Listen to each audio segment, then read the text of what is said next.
Sa isang mundo kung saan lahat ay tumatakas para sa kanilang buhay sa highway, at habang ang iba ay naghihirap pa rin sa mga mapagkukunan, ang ating bida ay biglang nakakuha ng 100 barrels ng gasolina.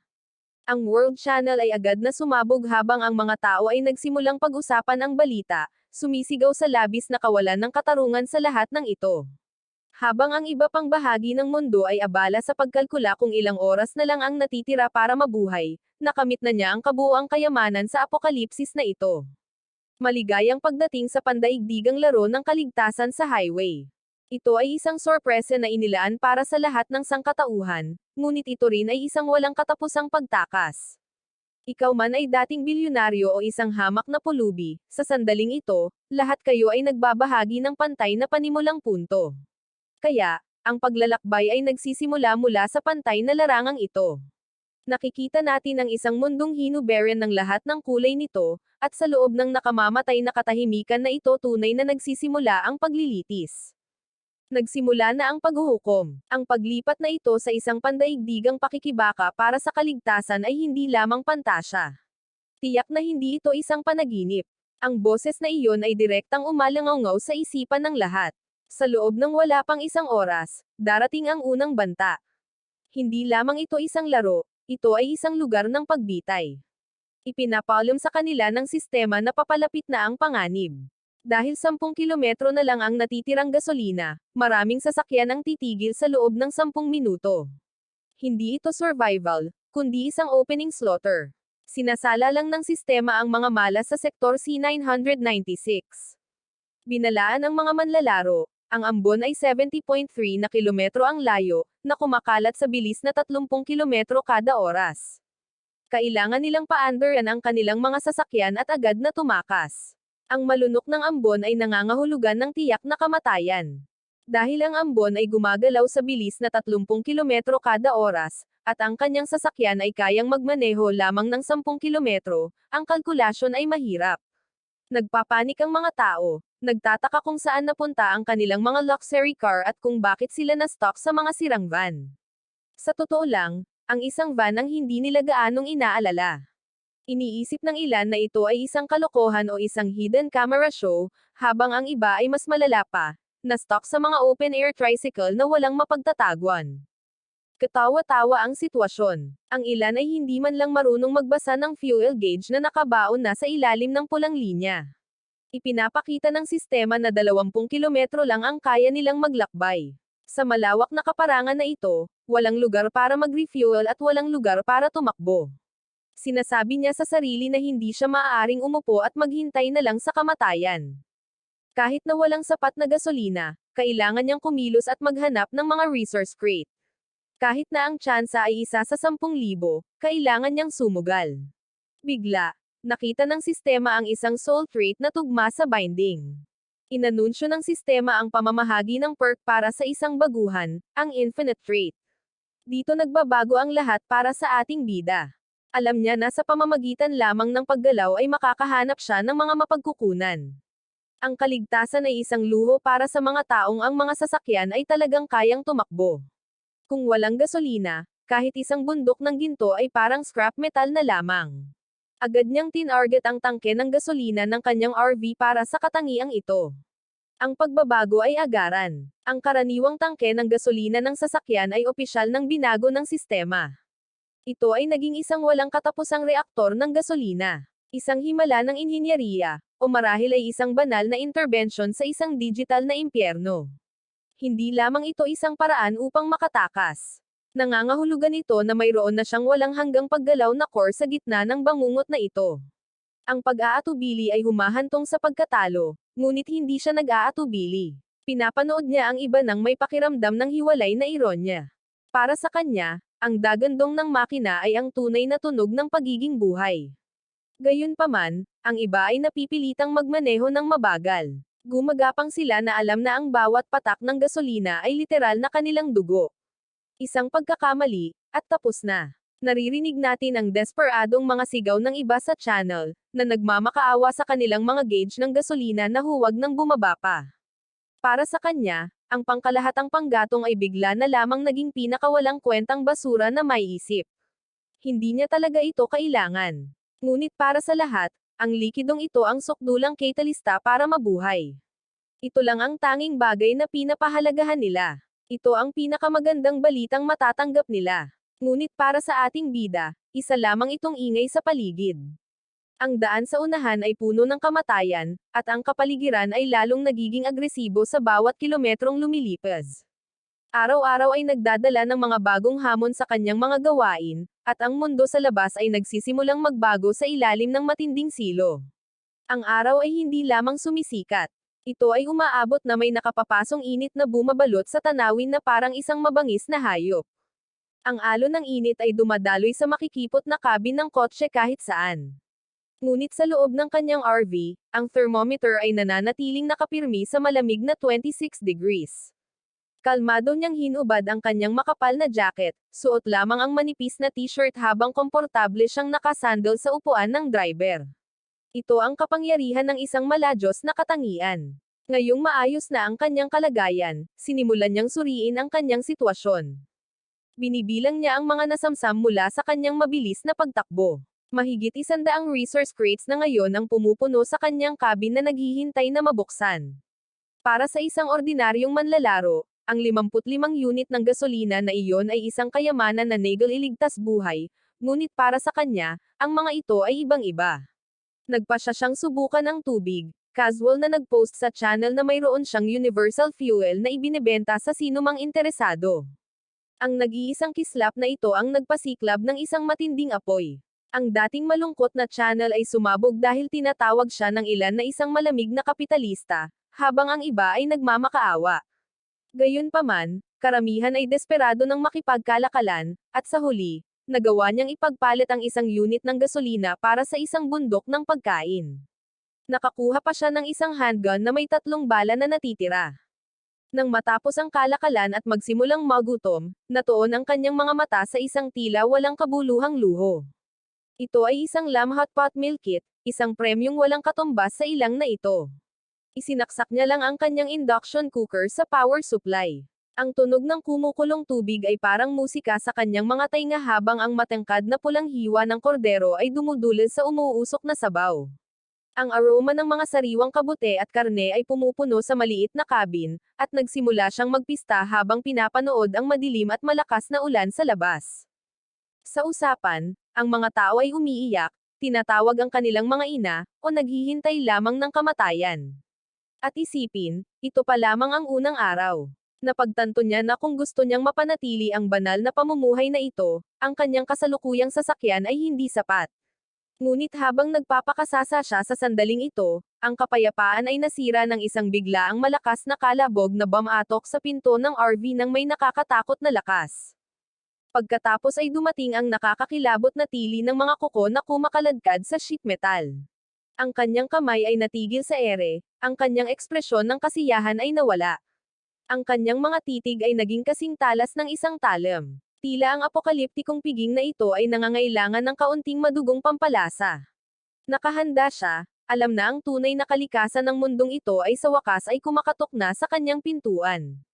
Sa labas ng bintana, isang babaeng nagpapanggap na modelo ang baliw na hinihila ang kanyang kwelyo sa nagyayelong putik, sinusubukang ipagmalaki ang kanyang kagandahan, 2 kilometro sa likuran niya, isang kulay abong malabong ulap ang sumisipa sa isang ulap ng nyebe at alikabok, isang Tier 1 agility zombie, na naaakit ng amoy ng dugo.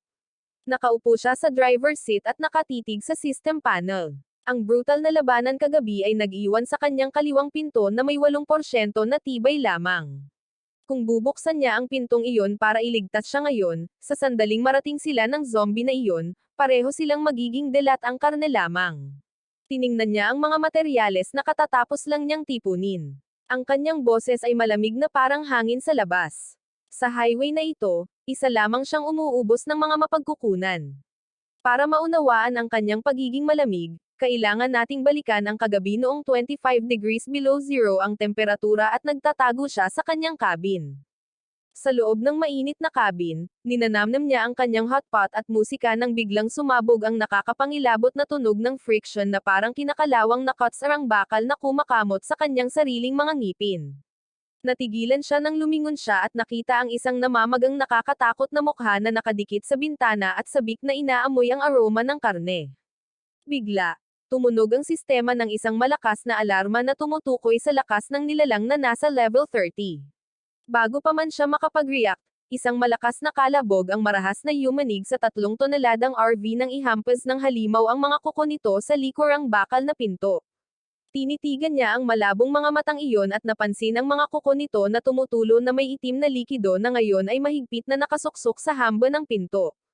Sinabi niya sa sarili na ang isang tunay na nakaligtas ay hindi kailanman susugal sa kanyang buhay, lalo na kung mayroon siyang kalamangan. Bakit niya paglalaroan ang lakas ng halimaw? Tumakbo siya patungo sa upuan ng driver na nabighani sa isang napakatalino, kahit na medyo walang awa, na ideya. Kung gusto niya itong kainin, titingnan niya kung ang mga buto nito ay mas matigas kaysa sa kanyang pinatibay na chassis.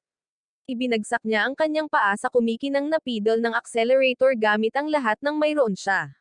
Sumugod ang RV na parang isang galit na rhino na kinakaladkad ang zombie habang minamaneho niya ang sasakyan patungo sa isang kinakalawang na bakal na guardrail.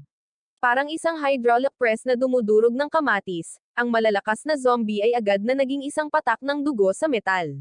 Pagkatapos, naghulog ang sistema ng isang gantimpala, isang bihirang blueprint para sa isang pag-upgrade ng RV. Nakita natin siyang sinusuri ang mga kinakailangan mula kagabi, 50 unit ng bakal at 10 unit ng goma. Ang kanyang sasakyan ay may walang katapusang lakas, ngunit ito ay marupok pa rin. Kinakailangan ang pag-upgrade. Noon lamang, isang mensahe ang kumislap, tulong, nasira ang aking sasakyan. May isang taong magligtas sa akin. Gagawin ko ang lahat. Pareho lang ang lumang kwento. Sa kaparangan na ito, ang pag-broadcast ng iyong mga coordinate ay maituturing na isang imbitasyon sa isang libing. Inalis niya ang screen at tuluyang binaliwala ito. Ngunit pagkatapos, isang napakalaking hugis ang lumitaw sa hamog sa unahan, isang bumagsak na helikopter ng militar. Iyon ay gawa sa mataas na uri ng espesyalisadong bakal. Gayunpaman, ipinakita ng radar ang isang liksi na zombie na gumagala malapit sa mga labi. Hindi sulit ang direktang komprontasyon. Pinaandar niya ang makina, sadyang nakuha ang atensyon ng nilalang at pinangunahan ito sa isang 2 na habulan para mawala ito. Ang paglihis ay gumana ng perpekto. Dahil sa lubos na kasiyahan sa kanyang sarili, bumalik siya, handa ng angkinan ang mga labi ng helikopter para sa kanyang sarili. Gayunpaman, nang papalapit na siya sa lugar ng pagbagsak, sa paniniwalang ligtas ang lugar, ang mga bagay ay hindi inaasahang nangyari.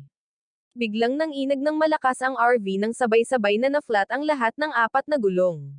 Wala siyang ibang magawa kundi magpatuloy sa pagmamaneho sa mga rim. Isang sirang dilaw na taxi ang lumabas mula sa likod ng isang pansamantalang barikada. Isang babaeng nagngangalang Li Shuang ang sumunod sa 2 lalaki, ang kanyang mga mata ay nanlilisik sa pagkakasala. Isa sa mga lalaki ang sumigaw, na nagsasabing sira ang kanilang sasakyan at kailangan nila ng tulong. Nagbabala siya na ang lugar ay puno ng mga zombie at iminungkahi na makipagtulungan sila. Kalmadong tumanggi ang ating bida, sinabing kaya niyang ayusin ang sarili niyang sasakyan. Agad na nawasak ang palakaibigang anyo ng lalaki. Sumigaw siya, isinumpa ang pagsisikap na ginugol nila sa paglalagay ng bitag para lang maging matigas ang ulo niya. Dahil nabunyag ang panlilinlang, hiniling ng lalaki na iwan niya ang RV at ang babae at maliga. Isang kaakit-akit na alok, talaga. Nag-click ang lahat noon. Ang signal ng distress mula kagabi ay hindi isang paghingi ng tulong. Ito ay pain para sa isang bitag. Ngunit nang sandaling ilabas niya ang baril, nawala ang katapangan ng lalaki. Nagsimula siyang mautol na sinabing isa lamang itong malaking hindi pagkakaunawaan. Malamig niyang tinanong kung bakit hindi nila nabanggit na ito ay isang hindi pagkakaunawaan habang abala sila sa paglalagay ng mga spike sa kalsada. Lumuhad si Li Shuang, nagmamakaawa para sa kanyang buhay at inamin na siya ang nagpadala ng mensahe noong nakaraang gabi. Inaangkin niya na napilitan siyang magsilbing pain at nangakong gagawin ang lahat kung hindi siya nito ililigtas. Bumuga siya ng isang ulap ng malamig na ambon. Ang kanyang tingin ay walang pagnanasa.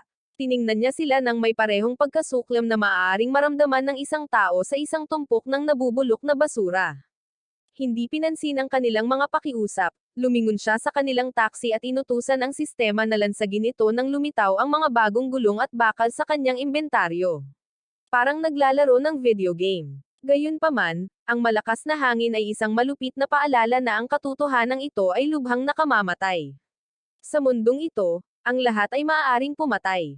Ang bawat desisyon, bawat engkwentro, at bawat pagkakamali ay maaaring humantong sa isang mabilis na katapusan.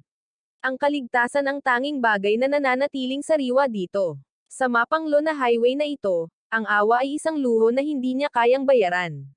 Sinabi niya sa babae na ang pagsama sa kanya ay walang gagawin kundi maubos ang kanyang mahalagang supply ng pagkain. Tiningnan siya ng babae, marahil ay umaasa sa isang pakiramdam ng responsibilidad na wala sa kaparangan na ito. Pinaandar niya ang kanyang RV na puno ng mga pilat sa labanan pabalik sa mga labi ng helikopter at sinimulan ang proseso ng pagtanggal ng sistema. Isang asul na progress bar ang nagsimulang kumurap sa kawalan. Kasabay nito, muling lumitaw ang Level 1 Agility Zombie 30 metro ang layo, ang bibig nito ay tumutulo ng sariwang dugo. Habang tumatakbo ang zombie patungo sa kanya, matalim niyang tinitigan ang napakabagal na asul na progress bar na iyon. Parang walang hanggan ang bawat segundo hanggang sa muntik nang tumama sa kanyang likod ang isang maitim na kuko. Sa eksaktong sandaling iyon, natapos ang pagtanggal, na nagbigay sa kanya ng mga bihirang bagay na wala man lang siyang oras para siyasatin. Yumuko siya, hinayaan ang momentum ng agility zombie na dalhin ito sa kanya na parang bola ng canyon. Sa isang mabilis na paggulong, nakita natin siyang sumugod sa RV at isinara ng malakas ang pinto. Agad niyang pinaandar ang upgrade na magpapabago sa kanyang kapalaran, at sinimulan ng sistema ang proseso ng ebolusyon. Kumpleto na ang transformasyon. Nakamit niya ang isang estado ng permanenteng tibay para sa kanyang sasakyan. Inilapat niya ang katangian sa lahat ng gulong. Ngayon, ligtas at maayos, ang ating bida ay nakaupo sa mainit na upuan ng driver, pinapanood ang halimaw sa labas na mabilis na kumakamot sa pinto. Sawa na siya doon. Bigla, lumipat siya sa gear, pinutol ang manibela, at pinaandar ang accelerator. Ang 10 toneladang bakal na halimaw ay umikot na parang isang nakamamatay na tuktok, at parang martilyo na dumudurog sa isang pakwan, ang agility zombie ay nadurog sa pagitan ng RV at isang malaking bato hanggang sa maging pool.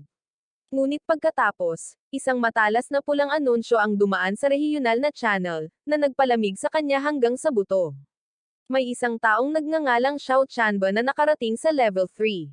Ang gantimpala ay autopilot. Para sa sino man, isa lamang itong pagkakataon para magpahinga, ngunit para sa isang lalaking may walang katapusang gasolina, nangangahulugan ito na hindi kailangang huminto ang kanyang makina. Napagtanto niya na masyadong mabagal ang kanyang takbo. Kailangan niyang gumalaw ng mas mabilis. Ang mga kahon ng mapagkukunan sa unahan ay tiyak na ninakaw ni Xiao Chanba. Sa halip na makontento sa mga scrap, nagpa siyang manghuli ng mga halimaw. Pinaandar niya ng malakas ang gasolina, umuungal ang napakalaking itim na RV na parang mabangis na mandaragit. Panahon na para sa pangangaso. Ang 10 toneladang halimaw na bakal na ito ay sumalpok sa kawan na parang bola ng bowling na natamba sa mga pin, at agad na pinupunit ng mga alloy bumper ang mga zombie. Habang lumilipad ang mga putol na paa sa ilalim ng mga gulong, gumana ang nakatagong auto-loot function ng level 2 na sasakyan. Biglang kumikinang ang daan sa unahan dahil sa 3 hanay ng malamig na bakal. Isa na namang spike trap. Napagpasyahan niyang dumaan na lang sa mga ito. Dati, mapipilitan siyang magpreno ng malakas dahil sa pagkadismaya. Pero ngayon, habang nababasag ang metal sa ilalim ng kanyang mga gulong, lumitaw ang isang system notification. Natugunan na ang mga kinakailangan para sa blueprint ng pag-upgrade ng sasakyan. Isang kasiya siyang pangyayari, hindi ba? 9 na espesyalisadong round para sa iyong bote ng antibiotics. Iyan ang huling alok ko at hindi ako mag-aalangan. Kapag may impeksyon, ang kaligtasan ang tanging tunay na mahalaga. Tingnan ang mundo sa labas. Maganda. Isang galos lang ay maaaring pumatay sa iyo ngayon. Ang bote na ito ay maituturing na pangalawang buhay mo. Gusto ko ng 30 rounds para dito. Walang bawas kahit isang bala. Isa kang ganap na manloloko. Sige, 15 bala kung ganoon. Pero magbibigay ako ng impormasyon tungkol sa S-rank tungkol sa lokasyon ng isang inabandonang armory at isang espesyal na alloy tank. Isang espesyal na alloy tank. Iyon mismo ang pangunahing materyal na kailangan niya para mag-upgrade sa level 3. Talagang sulit iyon. Pinanood niya ang paglabas ng mga coordinate para sa inabando ng armory sa kanyang screen. Parang napakasakit ng ulo, sa totoo lang. Pero para sa isang 25mm autocannon, handa siyang sumugod sa mismong lungga ng dragon. Medyo dramatiko, marahil, pero kailangan. At dahil lang doon, nilabasan niya ang laman ng kanyang mga bulsa para lang makakuha ng ilang pangunahing gamot. Maraming tao na ang namatay doon. Ang pabrika na iyon ay puno ng mga zombie. Sa mga kamay mo, malilipol sila. Wala kang kahit kaunting kagandahang asal na ninanakawan ako ng ganito. Sana mabulunan ka sa soda mo. Napakagandang kagandahang asal. Nagkibit balikat lang siya. May mas mahahalagang bagay siyang dapat asikasuhin kaysa sa kagandahang asal. Lahat ng ito ay para sa mga bala. Kailangan niyang lumaban para sa mga bala. Destinasyon, ang armory. Teka lang, ikaw na tanga. Subukan mong huwag mamatay doon. Seryoso, huwag mo akong patayin ngayon. Hindi niya pinansin ang mga pamamaalam. Tiyak na wala sa kanyang itinerary ang pagkamatay para sa araw na iyon. Bigla, 50 pang mensahe ang dumating. Isa pang tao ang tila nabaliw ng husto. Inisip niya kung ang mga taong ito ay talagang nakarating na sa ganitong desperadong antas ng kasamaan. Si Joe Chan ba iyon, ang level 3 pioneer? Sinabi niya na kung ang mga lalaki ay magdadala ng mga tangke at ang mga babae ay magdadala ng mga kanta, maaari silang sumunod kay Kuya Ba para sa beer at barbecue. Isang nakakaakit na alok, kung naniniwala ka sa mga kwentong engkanto. Patuloy na dumagsa ang mga mensahe, puno ng mga bastos na panawagan para sa aksyon na nakadirekta sa mga kapatid na babae ng kaparangan. Sinasabi nila na dapat gamitin ng mga kababaihan ang kanilang talino at hindi kailanman umasa sa iba para mabuhay. Habang ginagamit ng mga barbaro ang kanilang mga kamao, ang mga sibilisadong lalaki ay umaasa sa napakalaking lakas ng baril. Kaya, dalhin ang inyong mga blueprint at ginto para hanapin ako.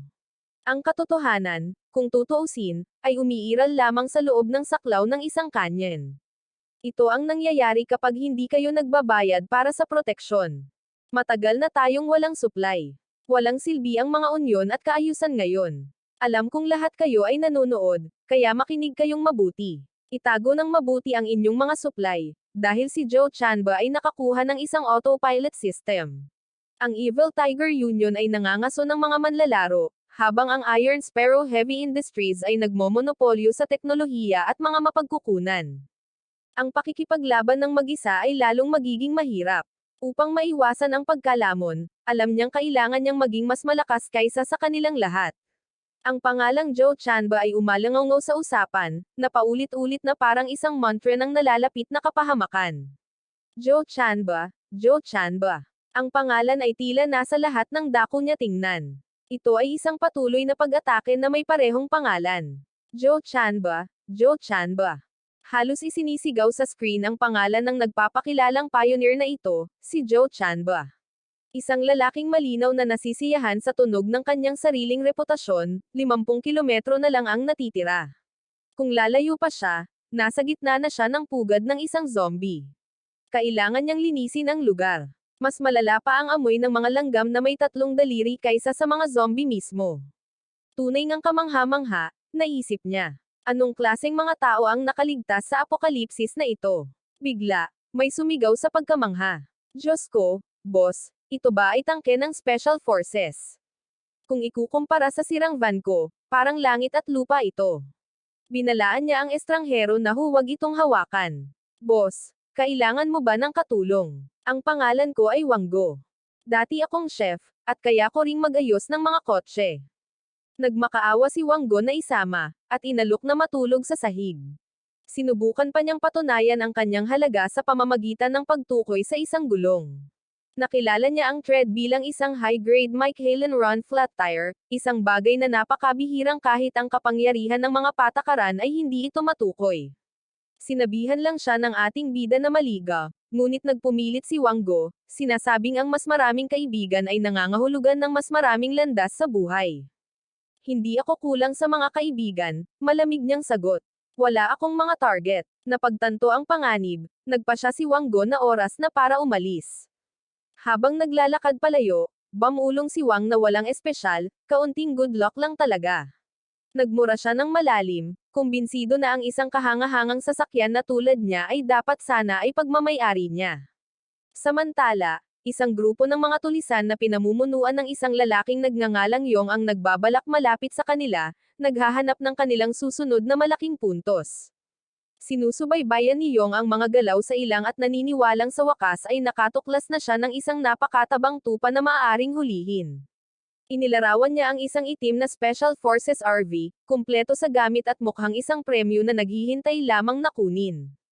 Malinaw at brutal ang kanyang mga intensyon. Plano niyang durugan ang may-ari at aipakin ito sa mga zombie. Sa ibang lugar, isang babaeng nagngangalang Ling Wei ang binalaan na ang mga miyembro ng Nightmare Union ay malapit nang dumating. Tiwala ang mga tulisan, iniisip kung gaano karaming tama ng rocket launcher ang kayang tiisin ng armored RV na iyon. Dumaan sila sa isang shortcut, desperado na maarang ang matabang tupa bago pa man niya marating ang lumang pabrika ng mga munisayon. Para sa kanila, ang pagkuha sa RV na iyon ay nangangahulugan ng pagiging nangungunang manlalaro sa buong server. Isa itong sugal na kailangan nilang gawin. Pagbalik sa sasakyan, isang misteryosong kasama ang nag-alok na tulungan siyang pamahalaan ang lumalaking banta na nakapaligid sa kanila. Si Ling Wei, na nabigo sa sitwasyon, ay isinumpa ang mga magnanakaw na pumipilit sa kanya na personal na gawin ang mapanganib na paglalakbay na ito para sa mga bala. Sumumpa siya na kapag nakuha na niya ang mga bala ng autocannon, ang kanyang unang putok ay itututok mismo sa likurang bumper ng bida. Bigla, ang mga panloob na sistema ng sasakyan ay nagbabala. Isang mabilis na bumabagsak na bagay ang nakita sa itaas nila. Tumangala siya, iniisip kung ito ay isang uri ng alien na nilalang. Sa totoo lang, hindi gaanong mahalaga sa kanya ang hitsura nito. Kahit gaano pa ito kapangilabot, ang tanging plano niya ay gawing isang tumpok ng giniling na karne ang nilalang. Hindi siya bumitaw, nanatili siyang nakatayo habang lumalakas ang tensyon sa hangin. Tinatayang aabot na sa hindi bababa sa 700 ang antas ng kapangyarihan ng kanyang amo, isang napakalaking bilang ayon sa anumang pamantayan. Sige, lalabas na ako, bulong niya, naghahandang harapin ang anumang naghihintay sa labas. Ang sitwasyon ay naging nakamamatay sa isang iglap. Usapin na ito ng buhay at kamatayan ngayon. Ang kamatayan ay nasa lahat ng dako, nananatili sa mga anino ng ilang, at tila mas malapit na ang katapusan kaysa sa inaasahan ninyo man. Hindi pa rin ninyo nauunawaan ang sitwasyon, hindi ba? Pangungot siya ng pinuno. Mga kapatid, ipakita ninyo sa kanya kung ano ang dala natin. Tiningnan niya ang grupo ng mga Meniokis, wala siyang ibang laman kundi ilang mabahong isda at bulok na hipon sa kanyang palagay. Pinagmasdan niya silang mabuti, hinihintay ang unang galaw. Nakikita mo ba ang mga gulong na iyon? Pasabugan ang mga kumikinang na gulong. Gusto kong malaman niya na kahit may pakpak pa siya, hindi siya lilipad palayo ngayon. Ano ba to? Baliw siya. Sinusubukan niya talaga tayong sagasaan. Isa sa kanila ang sumigaw sa takot. Nakatitig si Yong sa pagkamangha. Ang kotseng ito, ang depensang ito, ang kapangyarihang ito, tiyak na akin ito. Sumugod ka, hindi siya makakatakas, sigaw ni Yong, bagamat nagmura siya habang dumarami ang mga zombie sa lugar. Kuya Yong, iligtas mo ako. Tinambangan ako. Sumigaw ang isang Meniokis na nagpupumiglas laban sa sunod-sunod na mga level 1 zombie. Isa lamang itong level 1 zombie, ungol ni Yong. Nagmamaneho ako ng level 3 heavy pickup. Patayin silang lahat. Naisip niya kung nag-abala pa ba silang magmanman sa lugar. Ang pabrika ng mga munisayon na ito ay naglalaman ng mas malala pa kaysa sa mga level 1 zombie. Mapanganib ang daanan sa bundok at ang amoy ng dugo ay nagsisimulang makaakit ng mas maraming hindi kanais-nais na atensyon. Ang mga bato sa ilalim ng mabibigat na gulong ay umuungol sa ilalim ang bigat ng malalaking sasakyan. Sa wakas, pinaputok ang unang putok, hudyat ng opisyal na pagsisimula ng isang magulong labanan para sa kaligtasan. Tiningnan niya ang mga imbensyon sa harap niya, pinag-iisipan ang susunod niyang gagawin sa nakamamatay na larong ito ng pusa at daga. Tiningnan niya ang bumagsak na kalaban at iminungkahi na sa susunod niyang buhay, dapat niyang tandaan na gawin muna ang kanyang takdang aralin. Hindi ko gagawin. Nawala ang boses ng lalaki, puno ng desperado at ayaw na paghingi ng tulong. At pagkatapos, tunay na nagsimulang magbukas ang labanan. Pinanood niya ang kaguluhan na nagaganap ng may mahinahon at kalkuladong tingin. Panahon na para humakbang siya sa larangan at tapusin ang nasimulan. Nagulat siya nang makitang kaya pa rin ang lalaki na tumayo. Gusto niyang makita kung ilang beses pa kayang sumigaw ang maton. Hindi na kailangan ng kooperasyon sa puntong ito. Ang lahat ay nagkakasundo na eksakto tulad ng kanyang inaasahan. Nagtagumpay ang pagpatay at wala siyang naramdamang kahit kaunting kahinaan. Nakita natin na nakakuha siya ng mga bagong blueprint at isang malakas na pampatabay na gayuma.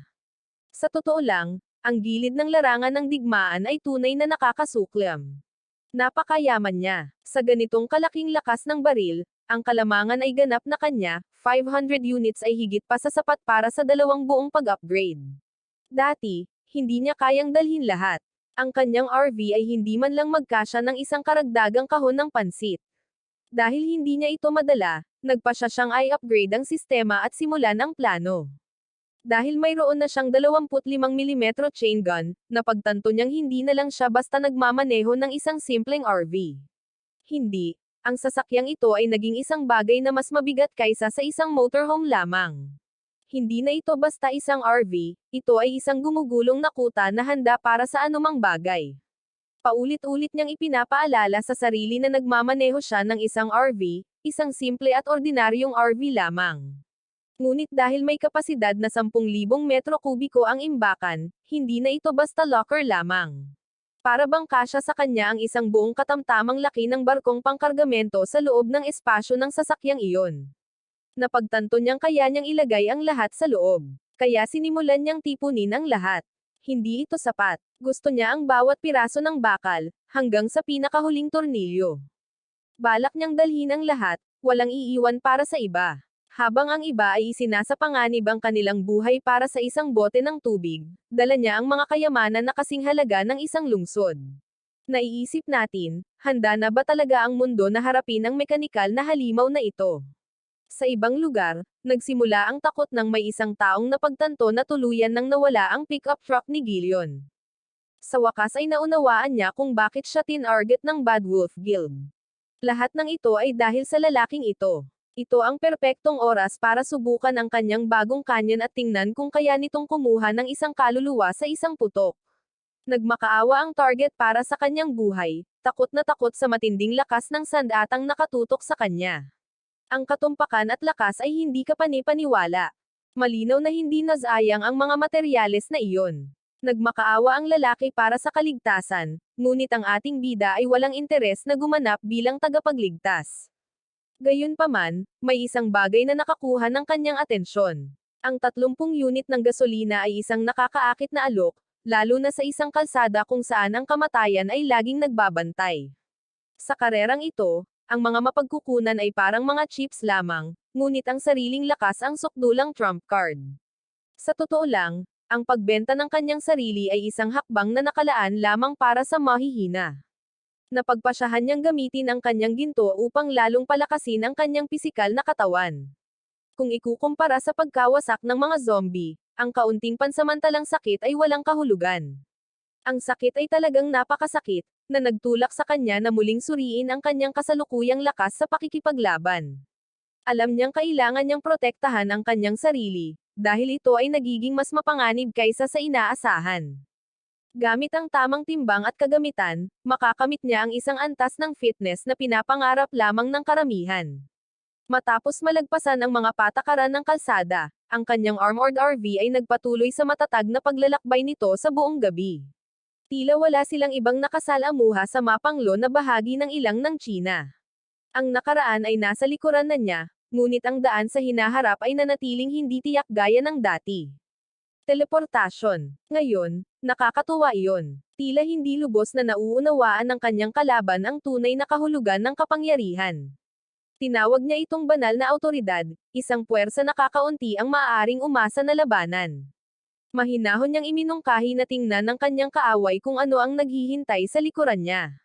Kahit para sa isang halimaw, ang bilis ng paggaling na iyon ay nakakakilabot na mabilis. Sa totoo lang, halos hindi patas. Talaga bang inakala ng nilalang nagagana ang parehong trick ng 2 beses? Nakita na niya ang mga kahinaan nito. Matagal na niyang sinuri ang pattern, at ngayon, sa wakas ay natatanaw na ang katapusan. Isang anunsyo sa buong server ang umalangaw-ngaw. Matagumpay na napatay ang Tier 3 na puting tinak. Tila ang katalinuhan ang siyang sukdulang autoridad sa apokalipsis na ito. Binabati kita kay Lin Wei para sa unang pagpatay sa isang Tier 3 na halimaw. Nakuha niya ang Ultimate Gene Reagent. Bagamat kailangan niyang aminin, ang mga Tier 3 na halimaw ay talagang mahirap patayin. Kung mayroon mang Tier 4 at 5 na nilalang, kakailanganin niyang patuloy na mag-upgrade. Una, gayunpaman, oras na para sa mga samsam. Ang tumpok na ito ng espesyal na bakal ay tumimbang ng mahigit 10 tonelada. Isang napakalaking halimaw na napakahalaga para iwan. Laking gulat niya, mayroon talagang isang buhay na tao sa loob ng mga labi ng kawawang halimaw na iyon. Ang nakaligtas, isang babaeng nagngangalang So Chansian, ay tumingin sa kanya ng may pagkamangha, na pagtanto na siya ang pumatay sa halimaw. Nagpasalamat siya sa pagsadyap, at napansin na ang isang bone spike ay nakabawas na ng 2% ng kanyang mga depensa. Tiyak na hindi dapat maliitin ang mga Tier 3 na halimaw. Sa ngayon, nakikita natin si Lin Wei na nakatuon sa pagkolekta ng kanyang pinaghirapan na mga samsam. Ang tumpok na ito ng espesyal na bakal ay may bigat na mahigit 10 tonelada. Isang napakalaking nahuling bagay na napakahalaga para iwan. Laking gulat niya, may buhay pa pala sa loob ng mga labi ng kawawang halimaw na iyon. Pinatay mo ba ang Tier 3 na nilalang na iyon? Tanong niya. Ikaw ba si Lin Wei? Ako si So Chansian. Salamat sa pagliligtas sa akin. Hindi na kailangan ng pasasalamat. Sagot niya. Dahil buhay pa ang babae, nagpasya siyang iwanan na lang ang tangke nito. Wala siyang interes sa pagnanakaw. Ang tangke ay sira na. Alam niyang ang pananatili ay nangangahulugan ng kamatayan, kaya nagmakaawa siya rito na isama siya kapalit ng bayad. Pero hindi kailangan ni Lin Wei ng pagkain, gasolina, o pasanin. Kung plano niyang umasa sa hitsura, hindi ito interesado. Pero mayroon siyang espesyalidad. Isa siyang mechanical specialist. Nasira ang baluti ng RV nito, at sinabi niyang walang ibang makakapagligtas sa sasakyan nito mula sa lason. Isa itong kinakaing unti-unting nabubulok na sangkap. Kung wala ang tulong niya, ang armor plate na iyon ay tuluyang mabubulok sa loob ng 3 araw. Ang isang kasanayang tulad niyan ay maaaring magligtas ng kanyang buhay. Sa totoo lang, ang kanyang kadalubhasaan ay higit na nakahihigit kaysa sa isang taong basta na lang nagloko. Dahil nakilala ang kanyang talento, inangkin niya ang tangke para sa kanyang sarili at sinabihan siyang sumakay sa RV. Isang patas na kalakalan talaga. Pagpasok niya sa loob, napagtanto niyang hindi lang ito isang post-apocalyptic shelter. Parang isang 5-star hotel ito. Kung ikukumpara rito, ang kanyang dating buhay ay hindi man lang angkop para sa isang tao. Sinabihan niya siyang maligo at maghugas ng grasa. Ayaw niya sa amoy ng gasolina sa loob ng kanyang bahay. Kaya, naglinis siya ng sarili, isang pambihirang luho talaga. Halos hindi siya nakahanap ng sapat na tubig na maiinom noon. Gayunpaman, ang lalaking ito ay may kumpletong banyo na may mainit na tubig sa loob ng isang sasakyan. Dahil sa isang bagong pasahero, tila nabuksan ang daan para sa pag-upgrade ng sasakyan. Pakiramdam niya ay sumali siya sa tamang crew. Maya-maya, lumabas siya, ipinaliwanag na ang kanyang mga lumang damit ay nasa washing machine pa rin. Mas maganda ang kanyang itsura. Sa wakas ay nagmukha na siyang tao muli. Dahil malinis na siya, oras na para magtrabaho. Total, siya ang espesyalista. Hiniling niya sa kanya na tingnan ang mga kinakailangan. Ang level 4 ay nangangailangan ng 200 units ng high-strength titanium alloy. Ang mga parametro ng sasakyan ay napakataas. Iminungkahi niya ang isang pabrika ng mga pyesa ng abyasyon, kahit na ang lupain doon ay napakahirap. Napakasalimuot ng mga guho na kahit isang tangke ay mahahanap ang mga ito bilang dead end. Ngunit, sa diksyonaryo ni Lin Hui, ang mga dead end ay talagang walang umiiral. Sinabihan siya ni Lin Hui na umupo ng mahigpit. Panahon na para kumilos. Sa totoo lang, hindi siya lubos na handa sa susunod na mangyayari. Sumigaw siya na may pader sa unahan, at tiyak na sisabog ang mga gulong. Ngunit, hindi man lang siya bumagal. Nakikita natin siyang tinatreto ang mga guho na nakakatakot sa mga tangke na parang laro ng mga bumper car. Ito ay isang matapang na estratehiya, kung tutuusin. Nang mapansin ang temperatura, sinabi niya sa kanya na malamig sa labas, at dapat niyang isuot ito bago umalis. Naisip niya sa sarili na medyo maalalahanin talaga siya, sa kabila ng medyo malamig niyang panlabas na anyo. Pinilit niya itong magising sa kanyang pag-iisip, sinabihan siyang bumaba at tanggalin ang espesyal na bakal mula sa armored cash truck na iyon. Tinawagan niya itong boss at nangako na kung siya ang bahala sa daan, siya na ang bahala sa iba pang trabaho. Napagtanto niya na kahit magtrabaho siya ng panghabang buhay, maaaring hindi niya matapos bayaran ang lahat ng ibinigay niya. Hindi pa sapat na kinuha niya ang kanilang mga sasakyan. Ngayong nagiging komplikado na ang mga bagay-bagay, gusto niyang mas bumilis pa ang kanyang pagkilos. Nakatitig lamang siya nang hindi makapaniwala, iniisip na ang lalaking ito ay talagang ibang-iba. Isa siyang tunay na puwersa ng kalikasan na hindi niya lubos maintindihan. Sa tuwing iniisip niyang naiintindihan niya ito, may ginagawa itong mas hindi inaasahan at kahanga-hanga. Nakakapangilabot talaga. Ang kanyang mga pamamaraan ay napakalakas, ngunit hindi niya may kakaila na ang pagsunod sa lalaking ito ay nagbigay sa kanya ng hindi kapani-paniwalang pakiramdam ng seguridad. Napansin niya na mahusay ang kanyang kahusayan at nagpasya siyang tumigil na, planong buwagin ang pabrika ng abyasyon bukas. Para kay So Chen Xian, ang mainit na RV na ito ay parang langit. Sinabi niya sa sarili na ayaw na niyang magising mula sa panaginip na ito. Pero kinabukasan, naroon na ito para gisingin siya. Panahon na para bumalik sa trabaho. Naisip niya na medyo may konsensya pa ang kapitalistang amo niya dahil sa kung gaano siya kabait na tinatrato. Binigyan siya nito ng tubig at sinabihan na hugasan ang harapan ng kotse. Tila, hindi na matiis ang amoy. Nagulat siya na gusto nitong gamitin niya ang mahalagang inuming tubig para hugasan ang kotse, lalo na't may iba pang kumakain ng bulok na karne. Sinabihan lang siya ni Lin Hui na bilisin, linisin ito, at bumalik sa loob para kumain. Para sa kanya, isa itong walang ingat na pag-aaksaya ng mga mapagkukunan. Sa mundong ito, ang isang bote ng tubig ay makakabili ng buhay. Pero narito siya, ginagamit ito para kuskusin ang bumper. Nang sa wakas ay natapos na siya, tinawag niya ang bastos na amo na iyon. Hindi siya nagpahuli, sinabihan siyang maghugas agad ng kamay para makapagsimula na sila ng hapunan. Hot pot, sariwang karne ng tupa, at malamig na beer. Sa totoo lang, napaisip si So Chen Xian kung napanaginipan ba niya ito. Napansin niya ang pag-aatubili nito at tinanong, nang may bahid ng panunuya, kung hindi ba nagustuhan ng dalaga ang pagkain. Napagtanto niya na totoo pala ito. Ito ay karne at ang amoy ng nakakainis na lalaking iyon. Hindi siya makapaniwala na kumakain siya ng hot pot noong panahon ng apokalipsis at agad na humingi ng mas maraming anghang, mas maanghang pa nga. Habang pinupuno niya ang kanyang mukha, tiniyak sa kanya nito na hanggat nagsusumikap siya, may karneng makakain araw-araw. Opisyal niya itong idineklara bilang boss noon din, na nangangakong babaguhin ang anumang hingi nito bukas. Inaangkin niya na bubuwagan pa niya ang isang Gundam para sa kanya.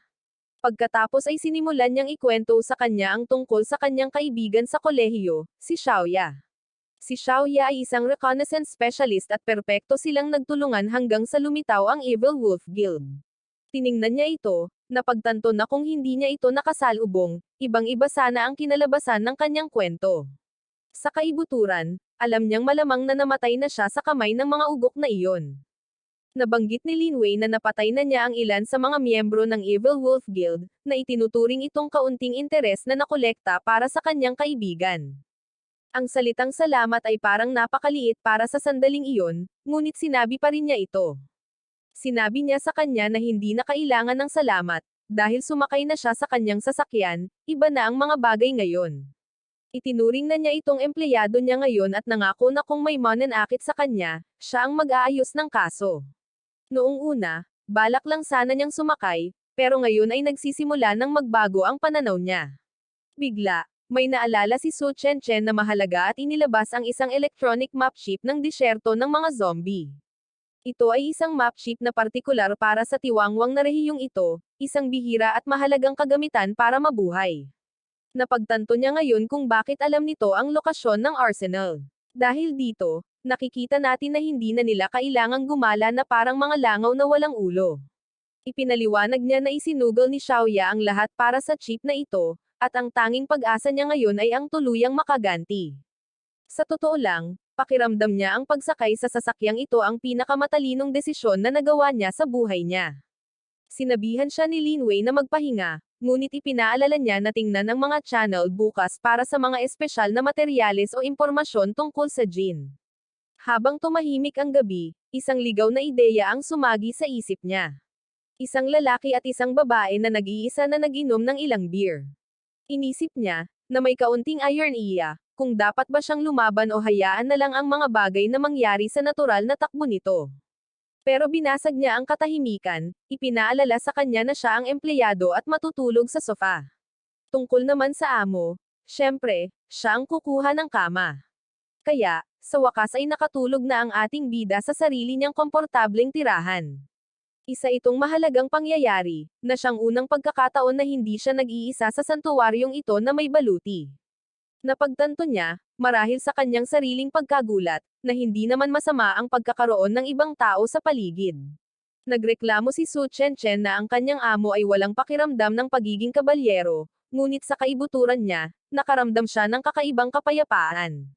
Sa unang pagkakataon sa mahabang panahon, nakaramdam siya ng tunay na seguridad para ipikit ang kanyang mga mata. Dahil ang temperatura ay nasa perpektong 24 degrees, ang natural na pakiramdam ng paggising ay parang pagbabalik sa sibilisadong mundo. Kinabukasan, mainit niya itong binati, at ipinaalam na halos handa na ang almusal, kasama ang mainit na gatas at pritong itlog. Tiningnan niya ang mundo sa labas, kung saan ang populasyon na 10 milyon ay nabawasan na sa wala pang 1 milyong nakaligtas. Sinabi niya sa sarili na kung hindi siya makakaharap, malamang isa na lamang siyang malamig na bangkay sa mga milyon-milyong nawalan. Ito ay isang malungkot na realisasyon, ngunit gaya ng nakikita natin, ito ang brutal na proseso ng pagsala sa mundong kanilang ginagalawan ngayon. Habang bumabalik tayo sa ating dalawa, sinabi ni Lin Wei na kapag natapos na nila ang kanilang mga inumin, oras na para bumalik sa mga patakaran ng laro.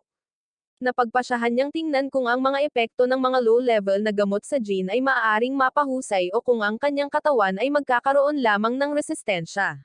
Nakakapagpasigla ito. Nararamdaman niya ang kapasidad ng kanyang katawan para sa kakaibang enerhiyang ito na umaabot sa mga bagong taas sa bawat dosis.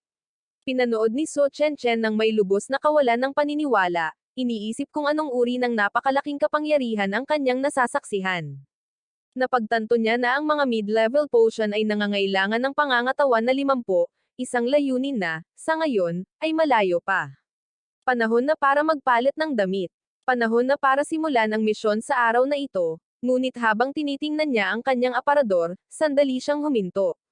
Sa wakas ay tuyo na ang kanyang mga damit. Mga simpleng bagay lang ang mga ito, sa totoo lang, nabili noong mga araw niya sa unibersidad. May 70 magagandang streamer pa rin, at marami sa mga ito ang tiyak na magiging makapangyarihan. Alam niya, walang duda, na kailangan niyang mag-level up sa lalong madaling panahon. Sinabi ni Su Chen na hindi pa siya nagsusuot ng ganito kalinis na damit simula nang magsimula ang survival game. Bago siya bigyan ni Lin Wei ng isang gawain, sinabi niya rito na hindi problema ang presyo. Gusto niyang bilhin nito ang lahat ng low-level gene medicine na mabibili sa merkado. Naiintindihan niya ng husto ang mga utos ng kanyang boss. Para mabuhay sa mundong ito, ang patuloy na pagpapabuti ang tanging landas pasulong. Ang kanyang unang pangunahing yugto ng misyon ay aktibo na ngayon. Abutin ang mga itinalagang coordinate para makuha ang mga gantimpala tulad ng mga tiket sa pagpasok at pag-upgrade ng mga blueprint. Kahanga-hanga ang listahan ng mga potensyal na gantimpala, kabilang ang mga gene medicine at isang kinakailangang supply ng universal fuel. Isang babala ang lilito.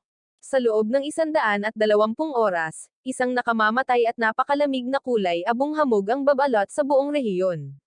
Nagpasya siyang pumunta muna sa paliparan ng abyasyon upang mang-alap ng mga materyales.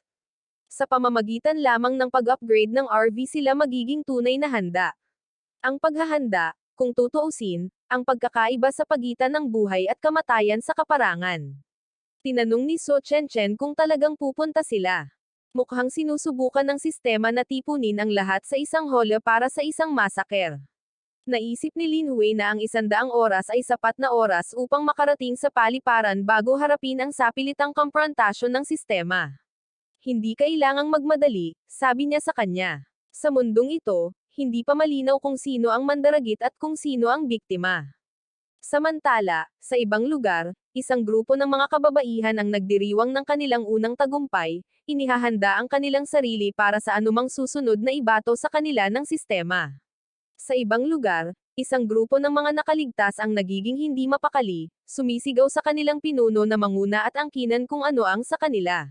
Para sa kanila, ang mundong ito ay walang iba kundi isang malaking piging, at sa wakas ay oras na para magsimula ang pangangaso. Kinakalkula ni Lin Hui na sa buong bilis, kaya nilang tahakin ang 3,000 kilometro sa loob lamang ng mahigit 20 oras. Sumang-ayon si Su Chenchen, handang sumunod sa kanyang pangunguna habang sila ay naglalakbay sa malawak na kalsada. Ngunit habang papalapit sila sa kanilang destinasyon, napagtanto nilang hindi lamang sila ang may mga mata na nakatuon sa gantimpala.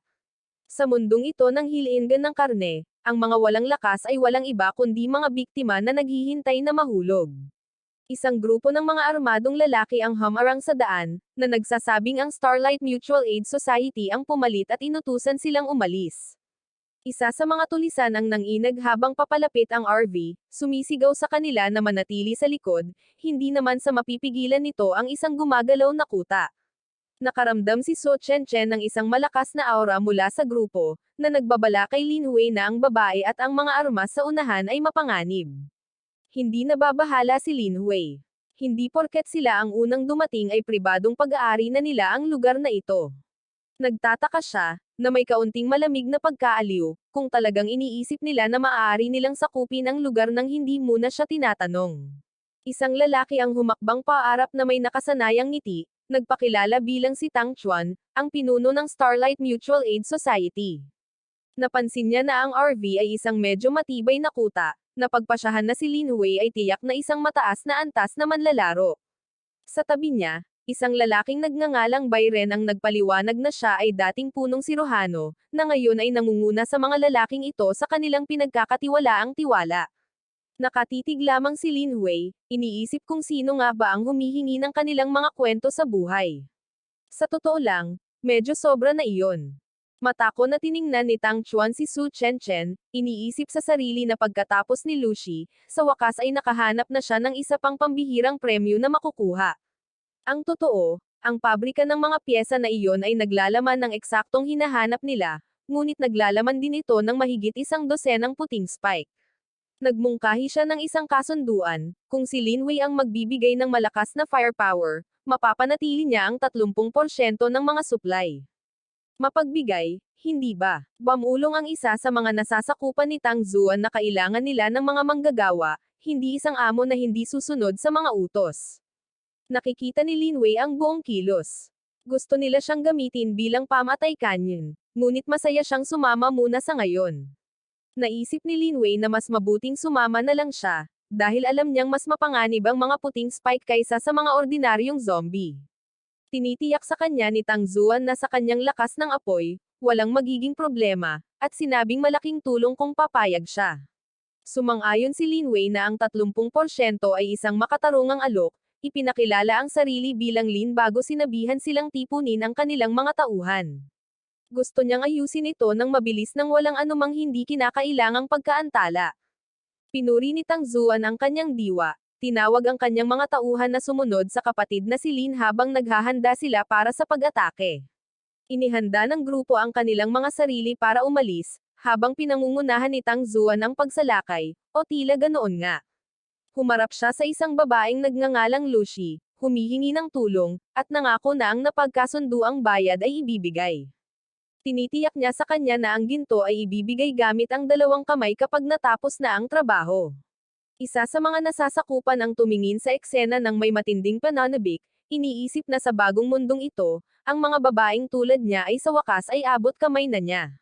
Bamulong siya sa chairman, tinatanong kung balak ba talaga nilang ibigay kay Lin Hui ang 30% ng napanalunan.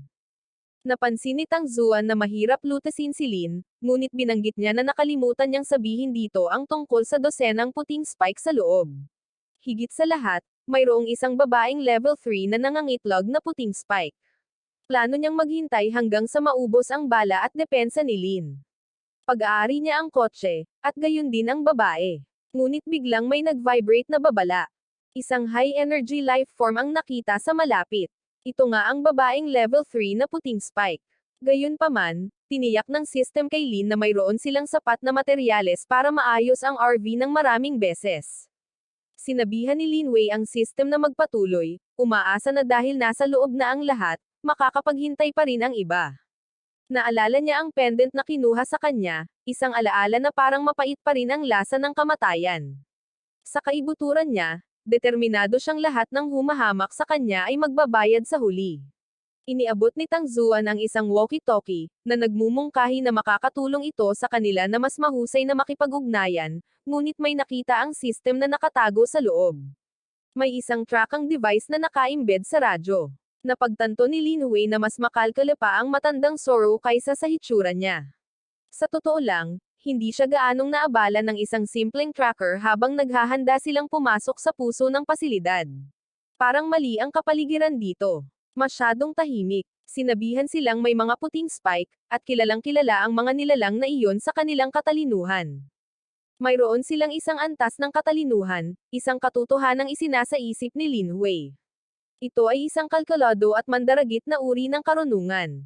Sa katunayan, ang kanilang katalinuhan ang kanilang pinakamapanganib na katangian, na higit na nakahihigit sa anumang ordinaryong zombie na nakita natin sa ngayon. Dahil mayroon silang kaunting katalinuhan, medyo maginhawa na mayroong 3 Pathfinder sa harap nila upang subukan ang tubig. Kung nais ni Tang Zuan at ng kanyang mga tauhan na magpakita ng isang palabas, masaya si Lin Wei na umupo at manood ng palabas. Bigla, nabasag ang katahimikan nang may sumigaw para manood sa kaliwa, desperadong inutusan ang mga lalaki na magpaputok kaagad. Ang utos na magpaputok ay umalangaw sa pasilidad habang sa wakas ay sumiklab ang kaguluhan. Sumigaw si Tang Zuan sa kabila ng ingay, tinatanong kung nasaan ang autocannon ni Kuya Lin, at nagmamakaawa sa kanya na supalan ang nagkukumpulang puting spike. Bamantong hininga si Lin Wei na parang may kunwaring pagkadismaya, sinasabing nabara ang canyon, at sinabihan si Tang Zuan na ang sasakyan ni Wang Bin ang manguna.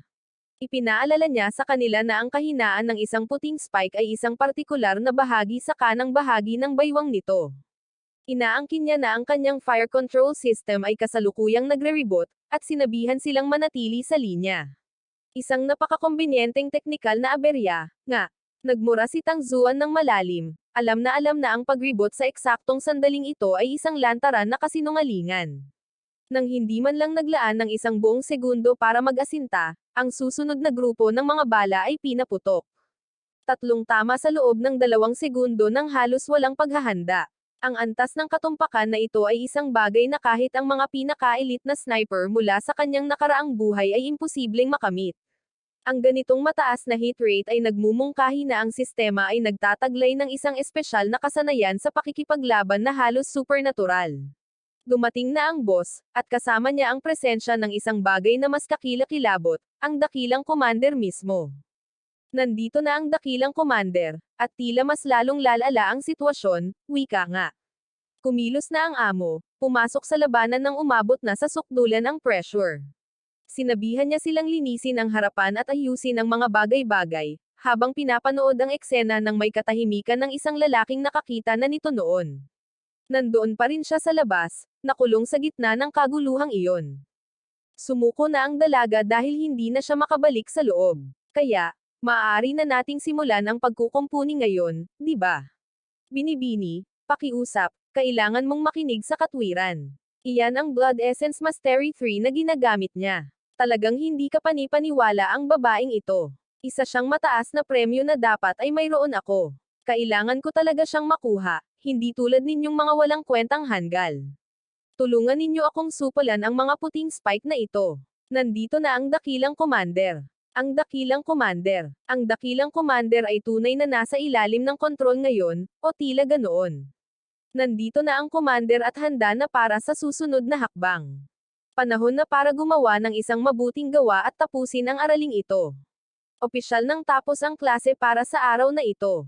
Hanggang ngayon, ang pinakaasam ko ay ang matapos ang huling resulta at makumplito ang pagsasanib.